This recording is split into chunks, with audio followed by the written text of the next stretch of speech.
Hi everyone, welcome back to our YouTube channel. Today we will discussing about a short but very important topic that is from community health nursing, important terms and key points. आज के अपने topic में अपन community health nursing से जो important terms होते हैं और points होते हैं उनके बारे में अपन डिस्कस करेंगे, जो कि एग्ज़ाम में बार बार पूछे गए। अब स्टार्ट करते हैं। सबसे पहले एक टर्म आता है इंसिडेंस।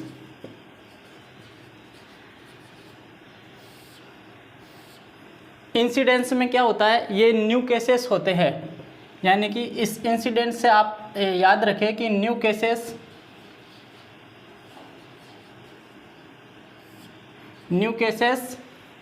इन ए डिफाइंड जियोग्राफिकल एरिया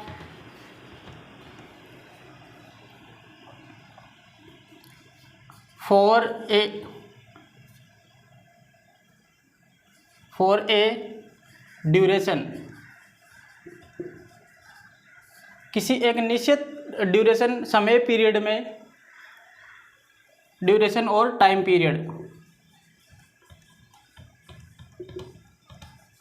किसी निश्चित टाइम पीरियड में जो किसी बीमारी के न्यू केसेस होते हैं वो इंसिडेंस में आते हैं। ये इंसिडेंस एक प्रकार का रेट है। क्या है? रेट। इंसिडेंस क्या होती है? रेट। इसके बाद में एक पूछा गया है बार बार, प्रीवेलेंस। प्रीवेलेंस क्या होता है? प्रचलन। प्रचलन इसमें क्या होता है?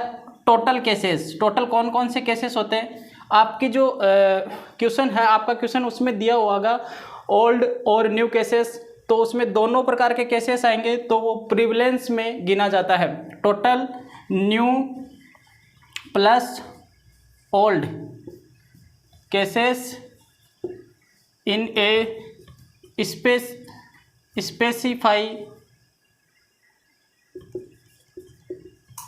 Specified geographical area.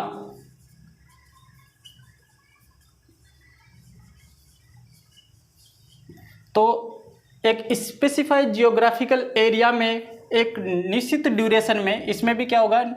For a time period, defined time period, मतलब एक निश्चित टाइम पीरियड में जो न्यू और ओल्ड केसेस होते हैं वो प्रिवलेंस होता है। ध्यान रहे, प्रिवलेंस और इंसिडेंस में क्या अंतर है? इंसिडेंस में ओनली न्यू केसेस काउंट होते हैं, जबकि प्रिवलेंस में ओल्ड प्लस न्यू है, और ये प्रोपोर्शन है।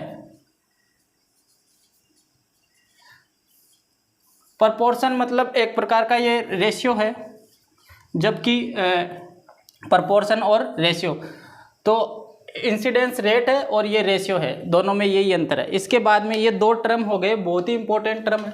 इसके बाद में इसके आगे और इम्पोर्टेंट टर्म कौन कौन से हैं जो बार बार एग्जाम में पूछे गए हैं? एक है क्वारंटाइन। जो क्वारंटाइन आपने इस नाम से अभी आप बहुत परिचित हुए हो कोरोना में, क्वारंटाइन। तो ये क्वारंटाइन के बारे में देखते हैं। क्वारंटाइन क्या है? क्वारंटाइन पीरियड क्या होता है? इनमें दो अपन एक साथ पढ़ेंगे, एक तो क्वारंटाइन, एक पढ़ेंगे आइसोलेशन। ध्यान रहे, क्वारंटाइन जो पीरियड होता है, दोनों में अपन किसी पर्सन को सेपरेट करते हैं किसी निश्चित टाइम के लिए, किसी निश्चित टाइम के लिए दोनों में सेपरेट करते हैं पेशेंट को। लेकिन इसमें जो होता है, पर्सन होता है वो हेल्दी होता है।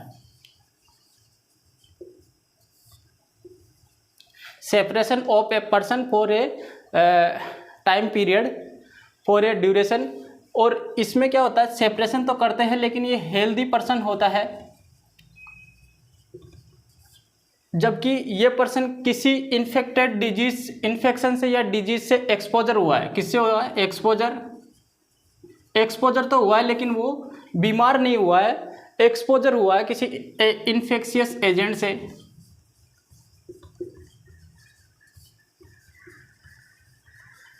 तो आप ऐसे लिख सकते हो कि कोई पर्सन इन्फेक्शियस एजेंट से एक्सपोजर हुआ है जिसको अपन निश्चित टाइम के लिए हेल्दी पर्सन से अलग रखते हैं ताकि बीमारी फैले नहीं।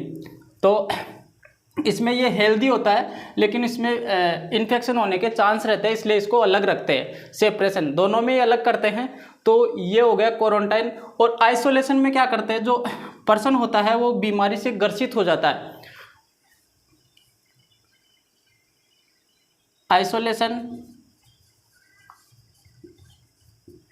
Means separation of infected person for a defined period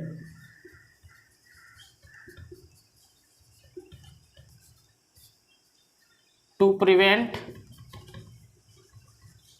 infection to others।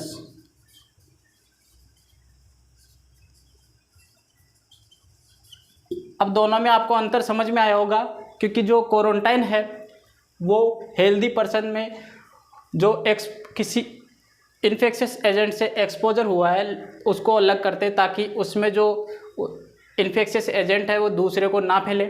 Isolation में क्या होता है, पर्सन बीमारी से ग्रसित हो चुका है और इसको दूसरे लोगों से बचाने के लिए इसको आइसोलेशन में रखा जाता है। दोनों में एक चीज़ और आपको याद रखना है, जो क्वारंटाइन है वो एक प्रकार का प्राइमरी प्रिवेंशन है। क्या है? Primary prevention. ये भी आपको याद रखना है, प्राइमरी प्रिवेंशन। और जो आइसोलेशन है वो एक प्रकार का सेकेंडरी प्रिवेंशन है।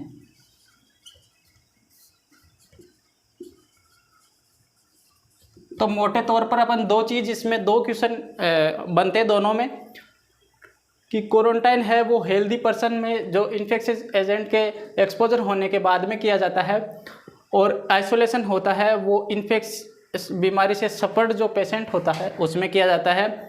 और ये एक प्रकार का सेकेंडरी प्रिवेंशन है, जबकि क्वारंटाइन है वो प्राइमरी प्रिवेंशन। ये टर्म्स हो गए। इसके बाद में अपन देखते हैं आगे कौन से टर्म है इम्पोर्टेंट।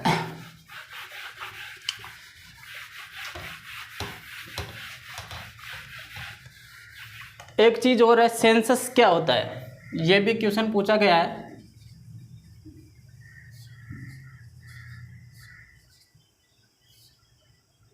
सेंसस क्या होता है, इसको हिंदी में जनगणना बोलते हैं, और इसका है जनगणना। क्या है? जनगणना।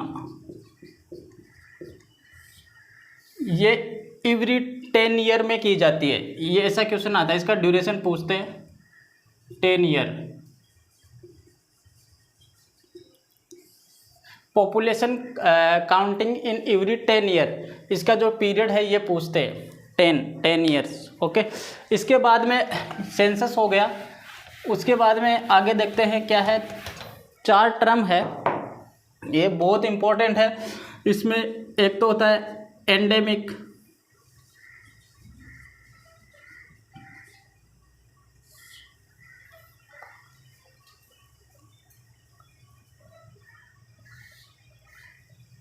एंडेमिक क्या होता है? एंडेमिक का मतलब होता है एंड, मतलब एक लोकलाइज एरिया तक सीमित होती है।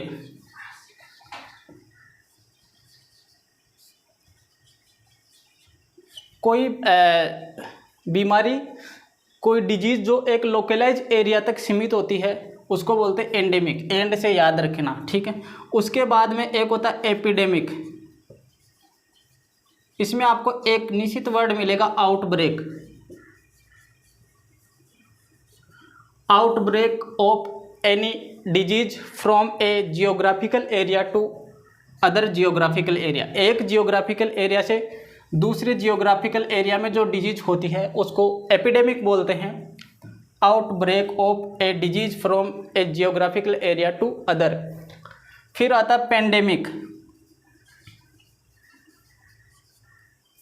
दोस्तों ये जो पेंडेमिक में जो पेन है, इससे आपको इसका मतलब ही ये है कि पूरे एक वर्ल्ड वाइड, मतलब बहुत बड़े जियोग्राफिकल एरिया में, जिसमें नेशन, एक नेशन से दूसरे नेशन में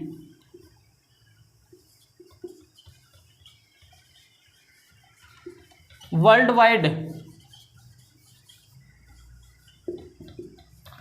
वाइड स्प्रेड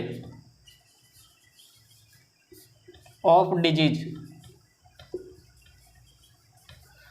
जैसे कि कोई बीमारी है, जैसे कि एड्स है, वो पूरे वर्ल्ड में पाई जाती है, तो वो पेंडेमिक में आता है।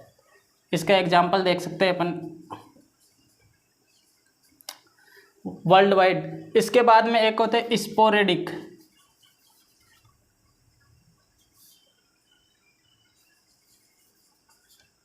दोस्तों स्पोरेडिक में क्या होता है, इसमें एक जगह से दूसरी जगह का कोई कनेक्शन नहीं होता है, no link between one place to other place, but ये क्या होती है, अलग अलग जगह पे अलग अलग टाइम पीरियड में पाई जाती है, अलग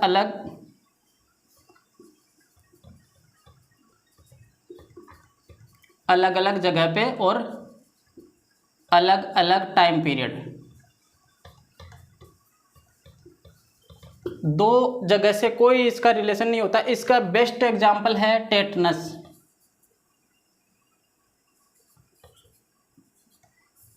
है और ये हो गया। तो ये चारों के चारों बहुत ही इंपॉर्टेंट टर्म है, इनके बारे में आपको याद रखना है। लोकलाइज एरिया और एक निश्चित डिफाइंड जियोग्राफिकल एरिया में जो बीमारी पाई जाती है वो एंडेमिक का मतलब जिसका एंड है, कोई एक तरह से एंड है। Epidemic a sudden outbreak of disease from one geographical area, मतलब किसी जगह पे पाई गई, जैसे कि किसी विशेष सिटी में पाई गई तो उसके बाद में दूसरी सिटी में फैल जाती है, एपिडेमिक। और पेंडेमिक मतलब पेन का मतलब होता है PAN, इसका मतलब है संपूर्ण, मतलब world wide spread of a disease. और स्पोरेडिक का मतलब अलग अलग जगह पे होती है और अलग अलग टाइम पीरियड में होती है, एक जगह का दूसरी से कोई रिलेशन नहीं होता है। ठीक है, यह आज के टर्म्स थे। आगे के टर्म्स अपन आगे के वीडियो में पढ़ेंगे। Thanks for watching the video. Thanks A lots.